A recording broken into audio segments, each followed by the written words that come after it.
Justin Trudeau का इस्तीफा अपने आप में एक अंतर्राष्ट्रीय राजनीति की एक बड़ी घटना है।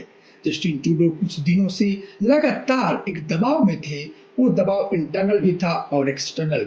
यदि आंतरिक राजनीति की बात करें तो कुछ ही दिन पहले जो उनको समर्थन दे रहे थे, जिनके सहारे उनकी एंटी इंडिया रेटरिक पॉलिटिक्स चल रही थी, खालिस्तानी समर्थक जो राजनीति जस्टिन ट्रूडो कर रहे थे, और वो जो उसको आधार दे रहे थे, Jagmeet Singh, new democratic party के लीडर जगमीत सिंह ने उनका रिजिग्नेशन की डिमांड की थी। उन्होंने कहा था कि आप त्याग पत्र दे दो, और इसी तरीके से उन्हीं की पार्टी की फाइनेंस मिनिस्टर क्रिस्टिया फ्रीलैंड ने भी इसी तरीके की मांग पिछले कुछ महीनों पहले उन्होंने उठाई थी, और उन्होंने खुद अपने पद से त्याग पत्र दिया था। तो कहने का सेंस ये कि जो इस्तीफा है, इस्तीफा के पीछे की बहुत तत्कालिक कारण है। वो तत्कालिक कारण मैंने बताया कि उनकी लोकप्रियता पीछे कुछ दिनों से लगातार घट रही थी, और अल्पमत में एक सरकार चल रही थी, और उनको ये इस बात का अनुमान था कि आने वाले टाइम में उनकी पार्टी को कनाडा की राजनीति में जीतना मुश्किल है।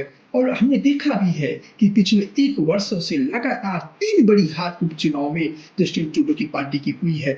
तो ये कह सकते हैं आंतरिक कारण। जहां तक बाह्य कारण के प्रश्न, एक्सटर्नल फैक्टर की बात है, तो ट्रंप अभी 20 जनवरी को वहां सत्ता में जैसे आ ही रहे थे, लेकिन उनका प्रभाव पूरी तरह से दिख रहा था। ट्रंप लगातार ट्रूडो पर दबाव डाल रहे थे, और वो दबाव टैरिफ का था। तो कह सकते हैं कि ट्रूडो की राजनीति पूरी तरीके से टैरिफ की, टेररिज्म की, और वहाँ की जो इन्फ्लेशन है, वहाँ का जो महंगाई थी, वहाँ कनाडा की जनता में जो बेचैनी थी।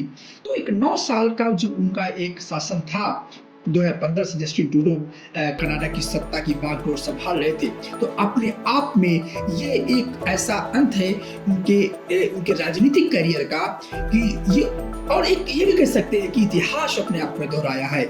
जस्टिन ट्रूडो के पिता 1984 में चुनाव के पहले इसी तरीके का इस्तीफा उन्होंने भी दिया था।